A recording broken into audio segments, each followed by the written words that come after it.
Di tempat yang sederhana ini, saya ingin berbicara tentang perjalanan tim nasional Indonesia.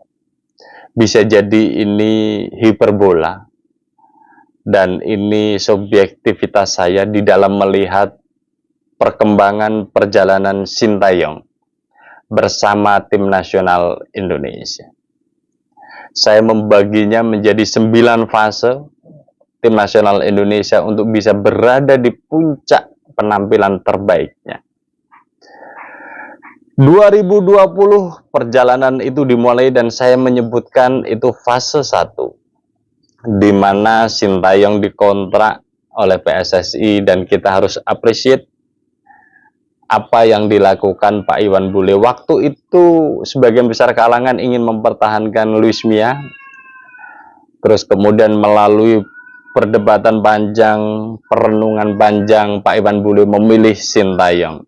Dan saya pikir visionernya Pak Iwan Bule harus kita apresiasi, hingga saat ini sudah mulai berbuah manis, meskipun semuanya tidak manis. Kita mulai dari fase 1, di mana Sintayong mencoba memanggil, dan pesannya satu: coba dipanggil semua pemain yang dirasa hebat dan sudah menjadi langganan tim nasional Indonesia. Dipanggil semua, dipanggil semua. Apa komentarnya? Komentarnya satu kalimat yang mungkin menyakitkan hati kita sebagai bangsa Indonesia dan pecinta sepak bola Indonesia. Pemain selevel tim nasional Indonesia, passing saja masih diajari, positioning saja masih diajari. Mana mungkin kita berbicara taktik dan strategi? Itu saya pikir fakta yang ingin dijelaskan Sintayong kepada publik, bahwa level tim nasional Indonesia hari ini itu di sini. Dan memang benar faktanya, tim nasional Indonesia waktu itu berbicaranya hanya Asia Tenggara, baik liga maupun tim nasional Indonesia. Jadi itu merupakan evaluasi yang menurut saya sangat real, sangat faktual, ya, dan sangat objektif untuk melihat keadaan tersebut, sehingga ada perbaikan di kemudian hari. Kemudian 2021 hal yang menarik. Saya tidak menyinggung turnamen-turnamen yang di level Asia Tenggara, tapi yang di level Asia dan level dunia. 2021 melanjutkan perjalanan kualifikasi Piala Dunia 2022. Hasilnya memang di tangan Sintayong masih negatif, karena memang dimulai dari hal yang negatif sebelumnya. Berakhir dari 8 pertandingan total keseluruhan, dan Sintayong itu mendampingi 3 pertandingan kalau nggak salah, 3-4. 1 seri dan 7 kali kalah.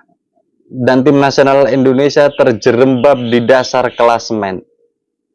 Hanya 1 poin kualifikasi Piala Dunia 2022.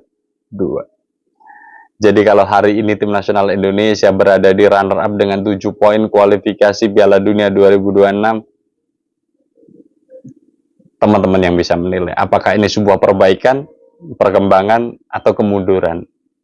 Silahkan dipersepsikan sendiri. Fase 2 itu dimulai dari kualifikasi Piala Dunia 2022, di mana Sintayong merasakan betul fisik para pemain. Jadi di babak kedua, tim nasional Indonesia seringkali kedodoran, bahkan kedodoran. Fisiknya untuk berlari saja berat. Apalagi berbicara pressing, apalagi berbicara counter attack, apalagi berbicara membuat sistem pertahanan yang kompak melawan tim-tim sekelas di Asia. Dan itu akan sangat susah dengan fisik yang lemah untuk bisa mengimplementasikan taktik dan strategi pelatih siapapun. Ya karena kayak ya fisik, teman-teman sadari kan, apapun yang kita lakukan ini harus dipengaruhi oleh fisik, terutama aktiviti-aktiviti yang berkaitan dengan fisik ya. Dan itu pernyataan kedua yang sangat menyakitkan, tapi sebenarnya menyadarkan kita semua terhadap kondisi tim nasional Indonesia waktu itu. Fase kedua. Terus kemudian apa yang dilakukan Sintayong? Sintayong mengajukan kepada PSSI dan waktu itu masih Pak Iwan Bule. Jadi Pak Iwan Bule saya pikir juga pioner dalam perjalanan tim nasional Indonesia hingga saat ini. Waktu itu dikatakan potong generasi, potong generasi, potong generasi. Alasannya sangat sederhana. Ketika tim nasional Indonesia berani melakukan potong generasi, maka akan 3 hal yang bisa diperbaiki. Satu, fisik para pemain. Karena pemain masih tumbuh, fisiknya masih bisa ditingkatkan. Tapi kalau pemain yang berada di tim nasional Indonesia sudah di atas 25 tahun, fisiknya sudah tidak bisa. Levelnya hanya menjaga, mempertahankan fisik yang ada. Tapi kalau pemainnya 17 tahun, 18 tahun, 19 tahun, itu masih bisa ditingkatkan. Itu salah satu alasan kenapa potong generasi. Yang kedua adalah membangun mental. Karena mental itu penting. Ya, dan di sini masih bisa didoktrin oleh mindset-mindset baru. Oleh persepsi-persepsi baru, oleh mimpi-mimpi baru, dan itu yang dilakukan Sintayong. Kemudian yang ketiga, mindset, cara bermain bola, itu masih bisa diperbaiki. Tapi kalau udah di atas 25 tahun, dengan segala macam latar belakang pelatih yang berbeda-beda yang pernah menangani pemain tersebut, saya pikir susah untuk menggantikan mindset mereka. Jadi potong generasi inilah hal krusial yang sebenarnya dilakukan Sintayong dalam rangka memasukkan 3 agenda besar. Meningkatkan fisik, menguatkan mental, dan mencerdaskan melalui mindset yang baik dalam hal sepak bola. Dan itu dimulai dari 2022-2023. Ketika itu dirasa cukup, dengan memasukkan beberapa pemain keturunan dan naturalisasi. Ada kombinasi. Dan itu eksperimental Sintayong. Itu. Pembuktiannya adalah 3 kualifikasi Piala Asia di umur yang berbeda. U20, U23, dan Tim Nasional Indonesia Senior. Yang menjadi menarik adalah perjalanan 2023 ketika Pak Erick Thohir masuk. Ini adalah taktikal bola yang keren dipadukan dengan manajerial bola yang keren. Klop jadi satu. Jadi apa yang diinginkan tim nasional Indonesia dimengerti betul oleh Pak Erick Thohir yang punya jam terbang sebagai owner, pemilik klub. Salah satunya Inter Milan. Hari ini Oxford naik ke divisi 2 Liga Inggris. Disitulah sebenarnya kombinasi itu mulai berbicara percepatan. Kalau tadi fase 1, fase 2 pondasi yang dibangun oleh Pak Iwan Bule bersama dengan Sintayong, 2023 percepatan.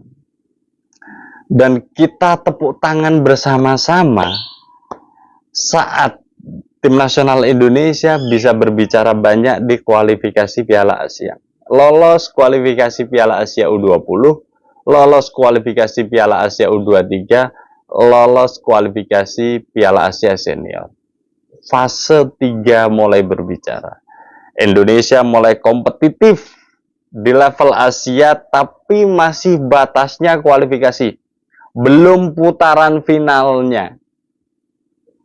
Karena kita ketahui bahwa Piala Asia U20 Indonesia tersisih di fase grup meskipun juga permainannya cukup bagus, poin 4, tapi memang masih belum lolos ke babak berikutnya. Terus kemudian tim nasional Indonesia senior.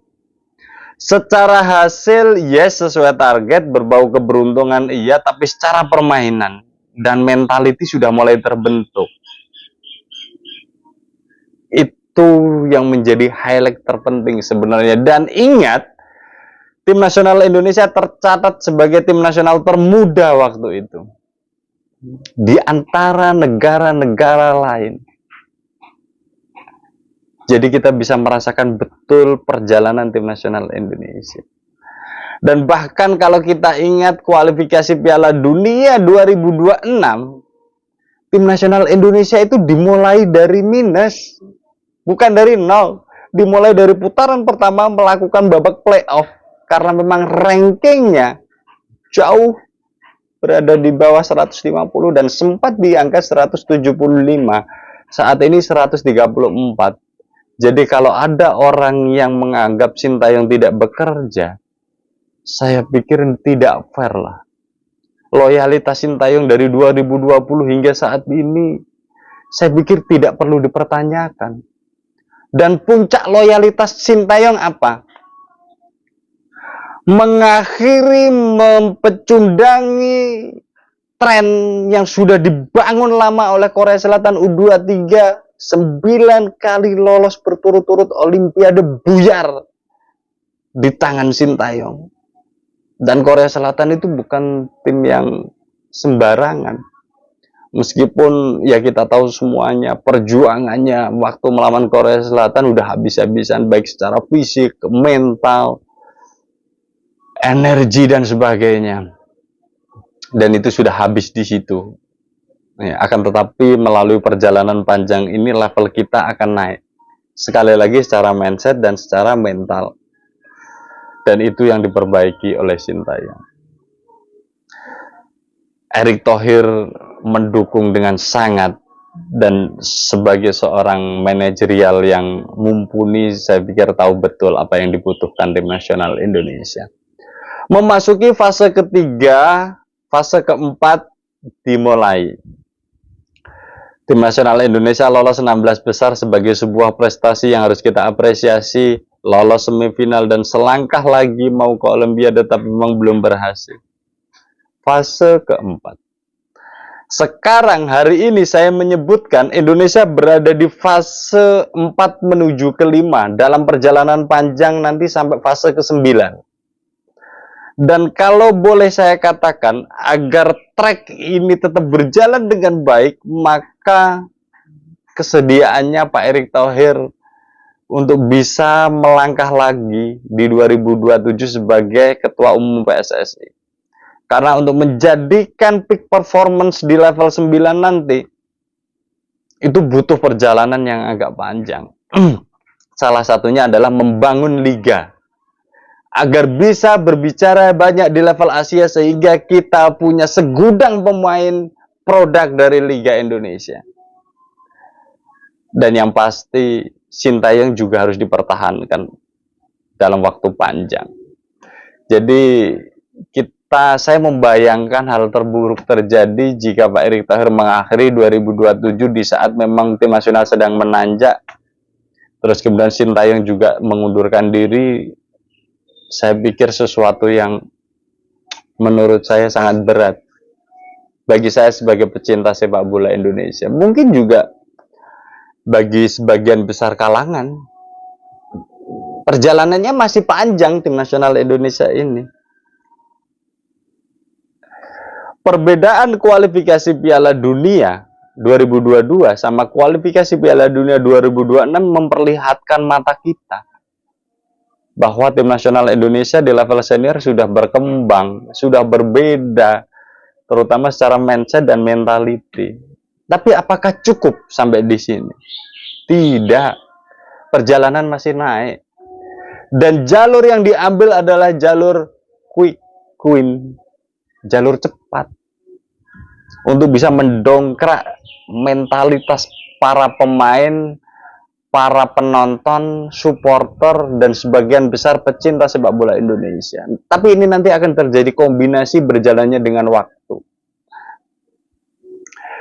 Jadi melihat fase keempat menuju fase kelima ini, dan saya yakin 2 laga sisa melawan Irak dan melawan Filipina akan diakhiri dengan baik. Bukan bermaksud mendahului, akan tetapi melihat kekuatan yang ada, saya pikir bisa merampungkan perjalanan putaran kedua kualifikasi Piala Dunia dan lolos pada kualifikasi Piala Dunia putaran ketiga. fase keempat menuju fase kelima. Nanti akan bersambung lagi perjalanan tim nasional Indonesia menuju fase kelima, fase keenam, fase keenam, fase ketujuh, fase ketujuh, fase kedelapan, fase kedelapan, fase kesembilan. Semoga saja perjalanan tim nasional Indonesia on the track dengan politik will atau kekuasaan tetap mendukung perjalanan PSSI dan tim nasional Indonesia.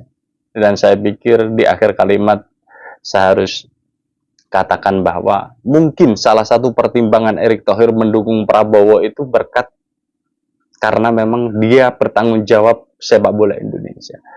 Dan ketika berbicara sepak bola Indonesia, Prabowo mendukung itu di banyak statementnya. Dan semoga saja dukungan penuh dari pemerintah sama besarnya dengan saat ini Pak Jokowi yang cinta bola, suka bola dan menginginkan sepak bola Indonesia berkembang. Itu dibuktikan dari seringnya nonton bola di waktu bertanding di Indonesia dan beberapa kali ketemu Presiden FIFA. Saya pikir ini adalah keistimewaan sendiri. Sebuah ekosistem besar di luar konteks politik saya tidak mau tahu dan saya nggak mau membahas itu. Tapi dalam konteks sepak bola, semoga saja kekuasaan hari ini dan ke depan masih akan mendukung penuh tim nasional Indonesia. Karena puncaknya tim nasional Indonesia masih ada perjalanan. Separuh perjalanan tim nasional Indonesia. Dan ini harus didukung penuh. Ya. Untuk mengarungi fase keempat menuju fase kelima, terutama di putaran ketiga, ya nanti butuh banyak hal, terutama memang kualitas pemain. Sebelum Liga Indonesia bisa menciptakan pemain-pemain hebat. Kapan Liga Indonesia bisa menciptakan pemain-pemain hebat? Saat Liga Indonesia bisa berbicara banyak di level Asia. Dibuktikan dengan apa? Tampil di Liga Champion Asia. Dan itu perjalanannya harus perempat final, semifinal, bahkan final. Hari ini kita senang. Babak championship sangat bagus. Terutama dengan adanya VAR membuat semua tim 4 besar ini merasa kompetisi ini berjalan netral, tidak ditunggangi oleh apapun. Dan kekalahan itu diterima dengan baik, sementara kemenangan juga diterima dengan sangat menyenangkan karena ada fair play di dalamnya berkat sistem yang dibangun hari ini. Itu kalau ini kacamata saya ya, kacamata saya. Jadi kapan tim nasional Indonesia atau mungkin naturalisasi itu tidak akan dilakukan atau mungkin dilakukan hanya 1-2, tidak semasif hari ini ketika kompetisi Liga Indonesia juga berkembang nanti. Oke, mungkin nanti akan berlanjut pada fase berikutnya, fase 5 ke 6, dan melihat perkembangan tim nasional Indonesia. Dan ini murni dari persepsi saya melihat perjalanan tim nasional Indonesia bersama Sintayong, bersama Pak Iwan Bule, bersama Erick Thohir. Dan yang terakhir bersama saya Setia Uban. Thanks for watching.